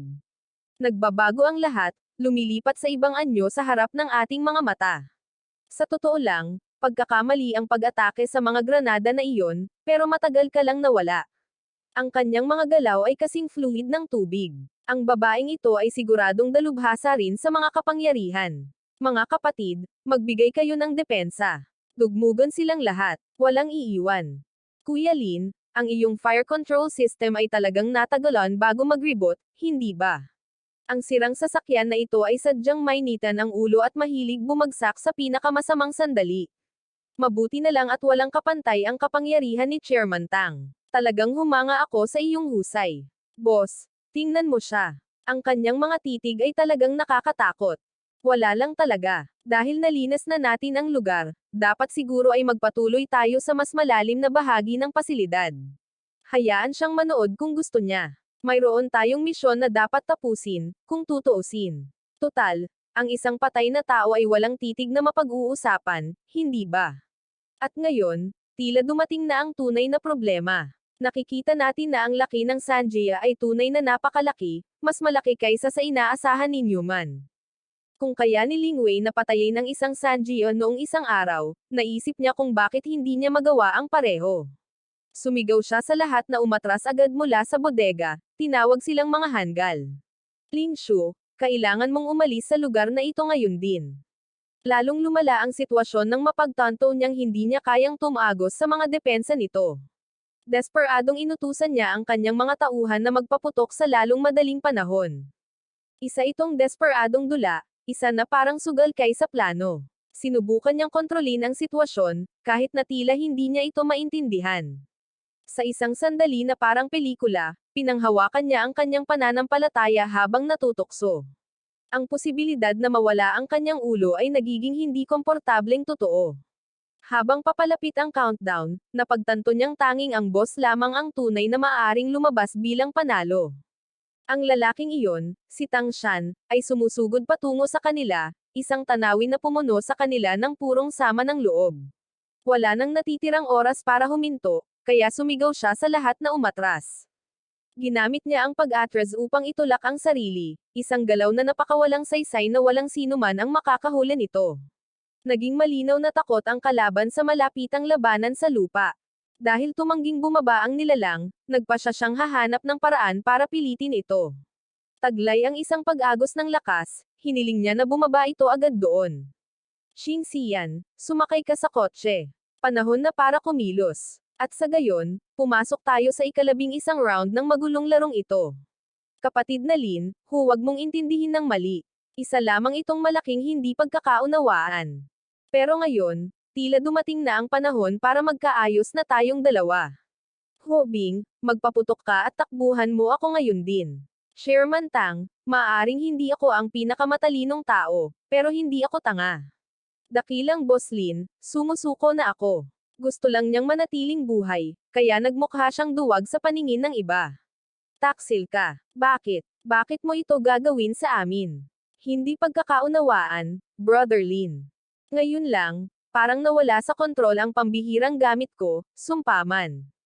Sinabi niyang nagising na siya sa spiritual arts at kayang mag-alok ng mga bihirang gamit bilang suhol para sa kanyang buhay. Sa kaibuturan, alam ni Lin na kung papatayin niya ito, mapapasa kanya pa rin ang mga gamit na iyon, at wala siyang pasensya sa mga traidor. Tiningnan niya ang lalaki na parang basura lang na dalubhasa sa spiritual arts. Naisip niya na sa pamamagitan ng pagkulong kay Lin, makakatakas siya, at maiiwan si Lin at ang kanyang sasakyan. Sumigaw siya na magkasama silang mamatay sa kailaliman ng latian, ngunit imposible iyon. Sa kabilang buhay, dapat niyang subukang maging mas mapagmasid. Oo, dapat talaga niyang tandaan na manatiling nakadilat sa susunod. Lalong lumalala ang sitwasyon sa bawat oras habang pinapanatili ng mga gwardya ang kanilang pagbabantay. Napagpasyahan niyang mas makabubuting ibalik sa kanila ang mga uniforme kasama ang lahat ng iba pa. Pakiramdam niya ay nagsisimula ng huminahon ang gabi, kahit na malayo pa sa tapos ang trabaho. Dalawa sa kanila ang nakatayo roon, naghihintay sa susunod na galaw. Boss, tila mas mabangis pa ang isang ito. Mahirap sabihin kung kaya pa nating sirain ang mga depensa nito. Mukhang, naghahangad siya ng paghihiganti para sa babaeng puting tinak sa loob. Sa bagay, iyon ang aming pinakamahusay na hula. Hoy, ikaw na nasa RV, ang kahinaan ng lalaking puting tinak ay wala sa tiyan. Nasa ikatlong plato ito ng leeg. Isa itong batik na kasing laki ng isang barya. Mayroon na lamang akong 2 bala na tumutusok sa baluti, ngunit kaya ko itong hawakan ng mag-isa. Napagtanto niya na alam nito ang lahat tungkol sa mga klasifikasyon ng mga pambihirang bagay at kahusayan, mga bagay na nakita niyang medyo interesante. Sa totoo lang, malinaw na mas marami ang alam ng babaeng ito kaysa sa kanya tungkol sa panloob na paggana ng mundong ito. Siguradong sigurado ako. Xingxian, maghanda ka na sa trabaho. Ako ang magmamaneho, at ikaw ang mamamahala sa oto kanan. Naghanda siyang gamitin ang makinarya, tumatalas ang kanyang focus habang umuugong ang makina. Ang lakas ay tunay na kahanga-hanga, bagaman mas gusto niyang panatilihing praktikal ang mga bagay kaysa sa engranding. Itinago niya ang kanyang mga sikreto, dahil mayroon din siyang isang bagay na hindi maaaring ibunyag sa publiko. Naabot na niya ang isang bagong antas ng pag-unawa, na tumatangging hayaan ang kawalan ng pag-asa o sino mang loyalista na pigilan ang kanyang pag-unlad ngayon. Napagtanto niya na mayroon na siyang kapangyarihang umasa sa sarili, kahit na wala nang natitirang sibilyan para protektahan. Sino ba naman ang magsusulat ng iyong eulogy? Manatili ka na lang buhay para sa akin, gago ka. At pagkatapos, sa isang tahimik na utos, ang kakayahang mag-fold ng espasyo ay na-activate. Binibining Lucy, sisimulan ko ng linisin ang larangan ng digmaan kung hindi mo mamasamain. Xingxian, oras na para kolektahin ang mga samsam. Naiintindihan ko, boss. Pangako kong tatapusin ko ang misyon at titipunin ang bawat huling piraso ng samsam. Tumingin siya sa kanya, iniisip kung ano ang kakaibang espasyong iyon na ginamit niya para iligtas ang kanyang buhay. Sa anumang kaso, naramdaman niyang may utang na loob siya sa kanya ng taos-pusong pasasalamat para sa kanyang napapanahong intervention. Hindi na kailangan ng pasasalamat. Sa halip, pag-usapan natin ang mga mysteries at pambihirang bagay na iyong nabanggit. Hayaan mo akong gumuhit. Hayaan mo akong gumuhit. Hayaan mo akong gumuhit. Ang compulsion ay nagiging imposibleng balewalain. Lahat ng iyong mga supply ay nasa espasyong iyon din, hindi ba? Bueno, hindi mahalaga iyon sa ngayon. Nakita natin siyang inililipat ang usapan patungo sa mga mystery at mga pambihirang bagay, na binabanggit na kasalukuyang may 8 magkakaibang kategorya. Kabilang dito ang labanan, pagbaril, mekanika, pagmamanman, medikal, sining espiritual, at pagpapatawag. At ipinapalagay niya na dalubhasa siya sa pagbaril. Nagtanong siya tungkol sa iba pa, nalaman na ang mga pangkalahatang kasanayan ay parang mga talento sa buhay, habang ang sining espiritual ay medyo iba-iba at komplikado. Ang mga pambihirang bagay ay nagtataglay ng mga nakakatakot na kapangyarihan, ngunit may mga hindi matiis na epekto, bagaman ang paggising sa isang mastery ay nagpapalakas ng lakas ng pag-iisip ng isang tao. Habang ang mga manlalaro sa unang taon ay may lakas ng pag-iisip na 25, ang kanyang mga kamay ay nananatili sa 5, isang ganap na ordinaryong antas ng tao, aniya. Gayunpaman, napagtanto niya na ang kanyang mga gininto ang prompt ng sistema ay hindi talaga isang mastery. Ang mga ito, sa totoo lang, ay isang ganap na cheat code. Dahil ang impormasyong ito ay wala sa mga pampublikong channel, nagtataka siya kung paano niya nalalaman ang tungkol sa mga sikreto ng nangungunang guild. Ipinaliwanag niya na ang mga high-level guild ay nagpapalitan ng impormasyon, at bilang dating vice-presidente ng Rose Society, mayroon siyang akses sa lahat ng ito. Inutusan niya si Chen Xian na bigyan si Miss Lucy ng 200 unit ng high-strength alloy bilang bayad, na malugod na tinanggap ng dalaga. Ngunit may napansin kaming problema. Ang braso ni Miss Lu ay nasa matinding kondisyon, at ang impeksyon ay malinaw na kumakalat. Nakatitig siya sa sugat, iniisip kung ang kanyang paglalakbay ay talagang magtatapos dito dahil sa isang malungkot na kalmo. Tiningnan siya ng lalaki at nagtanong ng isang simple at mabigat na tanong. Gusto ba talaga niyang mabuhay? Tinanong ng babae kung ano ang kalagayan ng lalaki, at iminungkahi ng lalaki na sumama siya sa kanila sa lungsod ng Fusher, bagaman tumatanggi siyang maging nasasakupan muli. Binago niya ito bilang isang simpleng transaksyon sa negosyo. Ang gamot na ito ang bibili ng kanyang serbisyo para sa 2 araw na misyon kay Fusher. Ito ay isang patas na kalakalan, talaga, na nag-aalok sa kanya ng pagkakataong mabuhay kapalit ng kanyang kadalubhasaan sa paglalakbay sa hinaharap. Ang bagong gamot na ito ang kanyang tanging pag-asa, isang literal na lifeline sa isang mundong lalong nagiging walang patawad.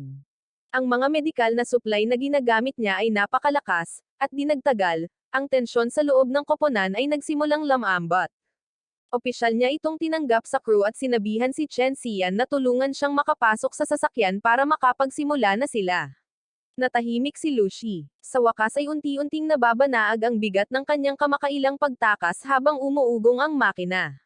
Wala nang malakas na hangin at wala nang amoy ng kamatayan, napagtanto niya, nang may tahimik na buntong hininga, na siya ay nakaligtas.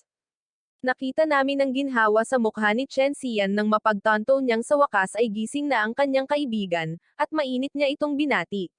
Agad niyang iminungkahi na maligo ng mainit si Lucy, itinuro na mayroon sila ng lahat ng kailangan niya.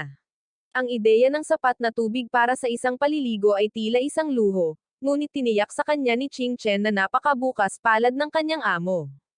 Hindi niya sila hiniling na magrasyon ng tubig o kuryente. Kaya, sinabihan niya si Lucy na maghugos ng walang anumang pag-aalala. Sinabihan siya ni Ching Chen na mag-ingat sa kanyang pinsala, ngunit ngumiti lamang si Lucy, na kailangan ang ginhawa ng isang paliligo. Sinabi niya sa kanyang sarili na kahit isa lamang siyang empleyado ngayon, hindi siya dapat magmukhang isang karaniwang refugee. Maya-maya pa, pabiro niyang tinanong ang amo kung formal ba ang pananamit nito para makipagnegosasyon sa $1 bilyon na kasunduan. Mahinahon niyang ipinaliwanag na bahagi ng trabaho ang pamamahala ng imahe, at hindi pinapayagan ng kanyang personal na pamantayan ang pagiging pabaya. Nang lumabas si Lucy, talagang humanga si Ching Chen sa ganda ng babae, at nagpasalamat ng mahina si Lucy. Tinapik pa niya ang nakababatang babae, at napansin na maganda rin ang kutis nito.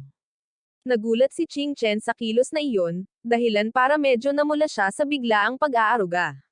Pinagmasdan ni Lucy ang suspensyon ng sasakyan, na higit na nakahihigit sa kasalukuyang teknolohiya, at ang tila walang katapusang gasolina at lakas.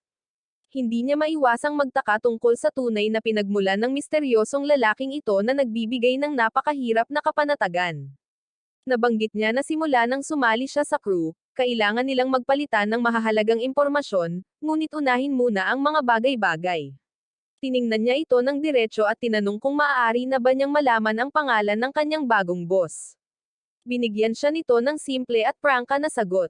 Ang pangalan niya ay Lin Hui. Ang pangalan ay nagpapaalala sa kanya.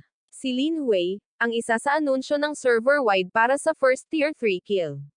Ito ay ang White Thorn Kill, at napagtanto niya na iyon ang dahilan kung bakit siya ay may kumpiyansa sa paglalakbay sa mga mapanganib na lupang ito. Dahil alam niyang siya ang maalamat na Lin Hui na nagpabagsak sa isang Pick Tier 3 beast ng mag-isa, tinanong niya kung siya nga ba talaga ang para sa kanya. Tinanong niya kung hindi ba siya bagay sa kanya, at inamin niyang medyo nagulat lang siya nang sa wakas ay makilala niya ito. Sinabi niya na mas bata pa ito kaysa sa inaakala niya, at tinanong niya kung bakit siya nagpas siyang umalis sa Rose Society. Ipinaliwanag ni Lucy na may dalawang dahilan. Gusto niyang magtayo ng sarili niyang guild, at ang kanilang mga pilosopiya ay sadyang hindi magkatugma.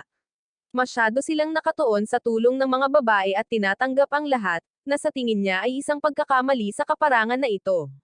Naniniwala siyang mabilis na lumalago ang ganitong pangkat, ngunit hindi magtatagal, bago magalang na tinanggihan ang merienda na inialok niya. Nang tanungin tungkol sa pinakamalakas na guild sa Suho, pinangalanan niya ang Tyrant Alliance na may mahigit 2,000 binagong sasakyan. Mas nakakatakot pa ang kanilang pinuno, si Zhou Chanba, na ang sasakyan ay malamang na umabot na sa level 6. Inamin ni Lin Ho na medyo magaspang ang tunog ng pangalan, ngunit hindi niya inaasahan na magiging ganoon sila kalakas. Hindi lang ang level. Ang sasakyan ni Zhou Chanba ay may hangar module at sinusundan ng 100 pangunahing tangke ng labanan. May dala pa silang 3 armadong helicopter na puno ng bala saan man sila magpunta. Sa mga tangke at helicopter, malinaw ang bentahe ng isang super guild. Mayroon silang mga taong nagtitipon ng mga nangungunang mapagkukunan. Nagbabala siya na para sa isang nag-iisang lobo, ang kakulangan sa mapagkukunan ay lalo lamang lalawak. Kahit na may malakas na sasakyan, maaaring hindi ito sapat. Kung sakaling mabangga sila ng ganoon kalaking lakas ng baril, nangangamba siyang halos imposibleng manalo. Kinilala niya ang kanyang matibay na pagsusuri, na binanggit na dahil napakalakas nila, hindi niya kayang pigilan ang alinman sa mga ito at ang kanyang mga tauhan. Kung ang kalaban ay may mga tangke at eroplano, napagpasyahan niyang babaguhin na lang ang RV na ito para maging mas mahusay. Ang kanyang layunin ay armasan ito hanggang sa puntong walang sino man ang maglalakas loob na pukawin sila. Nang sa wakas ay natipon na ang lahat ng kinakailangang materyales, nagbigay siya ng utos na simulan ang pag-upgrade. At kaya, nagsimula ang pagbabago. Para sa mga nasa loob, parang nasa tiyan ng isang lumalaking organismong bakal habang ang metal ay gumagalaw at umuungol. Nakikita natin ang bawat bahagi ng sasakyan na sumasailalim sa isang napakalaking paglukso sa kalidad at lakas. Sa bigat na 40 tonelada at isang 30 milimetro na autocannon, hindi na ito isang simpleng RV lamang. Ito ay, sa lahat ng layunin, isang mabigat na pangunahing tangke ng labanan na nakasuot lamang ng balat ng isang RV. Ang mga tripulante ay tumingin ng may pagkamangha, at isa sa kanila ay tuwang-tuwa na sinabi sa amo na tingnan ang mga resulta. Ganito ang hitsura ng isang top-tier level 5 na sasakyan, at tinanong niya kung sa tingin pa rin ba nila ay masyado siyang pabaya. Nanlalaki ang mga mata ni Elaine habang pinagmamasdan ang pagbabago, halos hindi makapaniwala sa lakas na nagmumula sa makina. Ang pagsisikap na ginawa sa mga pag-upgrade ay malinaw na nagbunga, na nag-iiwan sa loob na parang napakalawak at kahanga-hanga. Napansin ni Lucy na kahit ang estetika ng sasakyan ngayon ay may mas malalim at mas kahanga-hangang kahulugan. Napagtanto niya na kapag sa wakas ay pumasok na sila sa labanan, ang makinang ito ay magiging isang tunay na halimaw. Lahat ng bagay tungkol sa sasakyan ay na-optimize para sa malupit na katotohanan ng kaparangan. Ngunit hindi pa tapos si Lin Hui, at inutusan niya na ipagpatuloy ang paggawa ng mga materyales. Tinanong ng mga babae kung ano ang ginagawa niya, nabighani sa maganda at kakaibang asul na liwanag ng mga bagong materyales. Iniabot niya ang isang sample kay Ding, sinabihan itong kunin ito at tingnan kung ano ang maaaring matuklasan ng kanyang pananaliksik. Sunod, lumipat siya sa isang mabilis na hoarding mode, sinabihan si Cheng Xian na lansagin ang bawat piraso ng scrap metal na kanilang mahahanap. Inatasan niya si Lucy na gawing experience points ang bawat halimaw na nasa kanilang dinaraanan, habang iniisip ang mga helicopter ni Xiao Tianbao. Sinabi niya sa sarili na kapag narating na nila ang lungsod, ipapakita niya sa Tyrant Alliance ang kahulugan ng isang tunay na pag-atake. Bigla, nakakita sila ng isang maliit na convoy at isang grupo ng mga 200 zombie na halos 1 milya ang layo. Sa mga undead, nakilala nila ang isang bagong uri ng mutant, na mamagang berdeng nilalang nakilala bilang corroder. Mayroon ding ilang mga mandaragit, napakabilis na mutant na mabilis na tumatakbo sa mga anino ng mga guho. Ngumiti si Lin Hui, natutuwa na sa wakas ay nakakita ng ilang bagong uri, at sinabihan ang lahat na sumugod habang bumibilis siya. Nakita niya ang mga target na nagtatago doon mismo, na nakaposisyon sa likod ng mga guho sa harap nila. Sinabihan niya ang grupo na manatiling handa, dahil malapit nang magsimula ang labanan. Ang asidong iyon ay maaaring makakasira sa karaniwang bulletproof steel, ngunit ang aming sasakyan ay gawa sa high-strength nuclear-grade alloy. Para sa kanya, ang pag-ataking ito ay wala kundi isang pangangati lamang. Sinabihan niya si Lucy na patayin sila, dahil ang mga ito ay medyo nakakasakit sa paningin. Pumayag siya, tinawag siyang mahusay na boss, ngunit napansin niya ang isang bagay na mabilis na papalapit mula sa kanang bahagi. Tila may gustong palihim na pumasok sa kanilang base. Inisip niya kung humingi man lang ba sila ng pahintulot sa kanya. Napagdesisyonan niya na oras na para sa bagong 30 mm refined autocannon, na may advanced automatic sensing system. Nang mawala na ang banta, mahinahong sinabi ni Lucy sa boss na oras na para tapusin ang araw. Iniulat niya na nakapatay na sila ng kabuuang 250 zombie, kabilang ang 5 corroder at 12 predator. Automatikong nakolekta na ang mga nasamsam, at tila maayos naman ang kanilang swerte. Bukod sa mga karaniwang supply, nakakita rin sila ng isang bote ng primary gene serum, ilang bihirang gamot sa presyon ng dugo, at mga antibiotic. Nabanggit niya na ang primary gene serum ay isang disenteng na tuklasan. Habang tinitingnan ang mga nasamsam mula sa kanilang maikling labanan. Malapit, ang mga nakaligtas ay gulat na gulat, nagtataka kung anong uri ng sasakyan ito. Hindi ito isang armored car kundi isang kuta. Hindi makapaniwala silang nanunood, napagtanto nilang pinasabog niya ang mga halimaw na iyon gamit ang isang canyon na may napakalaking kalibre at lakas. Bamulong ang isa sa kanila na kung mayroon silang sasakyan na tulad niyan, makakalakad sila sa ilang nang walang takot. Tiningnan ni Lin Wei ang kanilang sirang convoy at napansin na habang ang mga sasakyan ay sira-sira, ang chassis at mga scrap metal ay maaari pa ring i-recycle. Sinimulan niya ang proseso ng pagtanggal ng mga labi, na ikinalito ng mga nakaligtas na nanunood sa kanyang pagtatrabaho. Nagtataka sila kung ano ang ginagawa niya dahil mukhang isang ordinaryong scavenger siya. Sinabihan niya silang huwag kabahan. Itinuro niya na dahil kakaunti na lang ang natitira sa kanilang convoy, ang isang sasakyan ay dapat na higit pa sa sapat para sa kanila. Upang mabawasan ang kanilang pasanin, nagpasya siyang i-recycle ang mga sobrang sasakyan. Mabilis na sumang-ayon ang mga nakaligtas, nagpapasalamat sa kanya sa pagliligtas ng kanilang buhay. Desperadong tinanong nila kung maaari silang sumama sa kanyang crew, na nangangako na hindi sila takot sa mahirap na trabaho at hindi gaanong kumakain. Inalok pa nila na tretuhin na parang mga hayop na pangkargamento, na sinasabing handa silang gawin ang anumang gawain na hihilingin niya. Lumapit ang isa sa kanila, nag-alok ng isang vial at nagmamakaawa kay Lin Wei na isama sila, at humingi pa ng paumanhin para sa maliit na regalo. Mahinahon niya silang tiningnan at ipinaliwanag na wala siyang balak na bumuo ng isang guild o kumuha ng mga tagasunod sa ngayon. Gayunpaman, kung isasaalang-alang ang halaga ng gamot na kanilang iniaalok, iminungkahi niya na marahil ay maaari silang magtulungan sa negosyo. Simple lang ang kasunduan. Kailangan niya ng napakaraming scrap metal, na maaari nilang kolektahin at pagkatapos ay ibenta o ipagpalit sa kanya. Sinabi niya sa kanila na maaari nila itong ipagpalit sa kahit ano, bala, pagkain, o universal fuel. 3,000 units ng scrap para sa isang unit ng fuel. Para sa kanila, walang silbi ang scrap metal, ngunit para sa kanya, ito ang hilaw na material para sa walang katapusang synthesis. Ito ay isang perpektong kaayusan, talaga. Ang pagpapalit ng isang unit ng fuel para sa 3,000 units ng scrap upang makagawa ng blue titanium alloy ay isang napakalaking kita para sa kanya. Nangako siyang magbabayad agad kahit saan nila mahanap ang metal, inaanyayahan silang idagdag siya bilang isang kaibigan upang magsimulang makipagkalakalan. Kaya nilang pangasiwaan ang lahat sa pamamagitan ng secure trading interface ng system, na tinitiyak ang isang patas na kasunduan para sa magkabilang panig. Nagbulungan ang mga nakaligtas, iniisip kung nagbibiro ba siya, habang tinatanong si Li Xian kung talagang idinagdag siya ng malaking shot.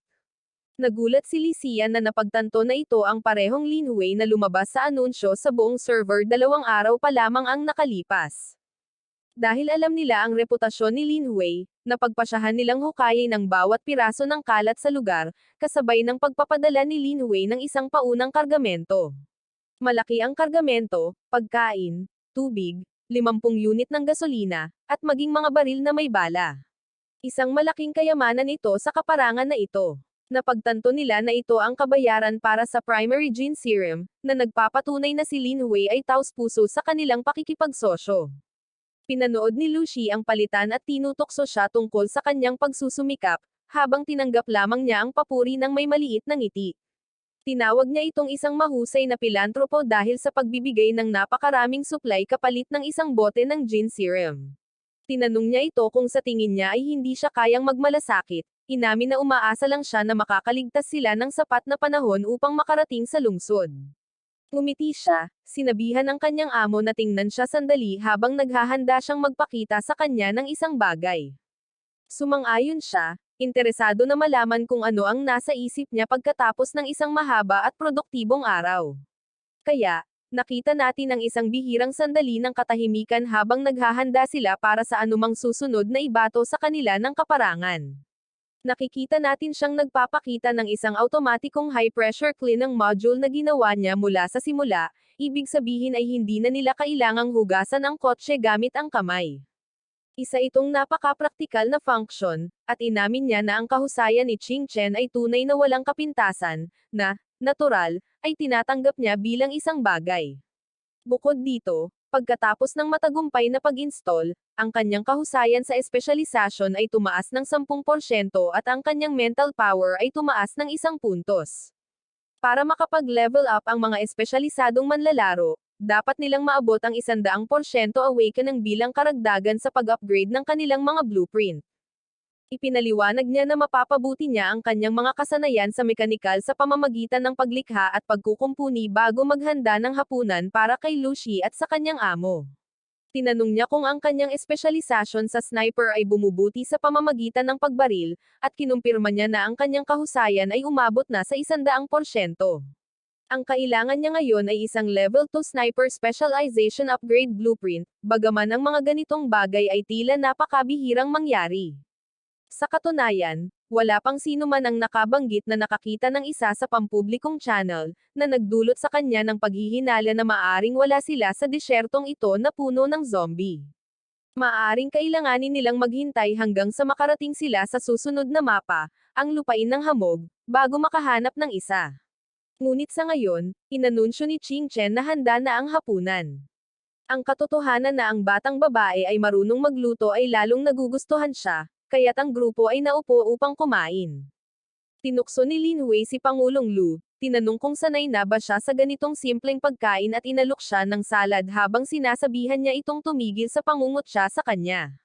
Pagkatapos ng isang nakakabusog na pagkain, dinala ni Ching Chen ang mga plato sa dishwasher, na busog at kontento sa kanilang mga gawain sa bahay.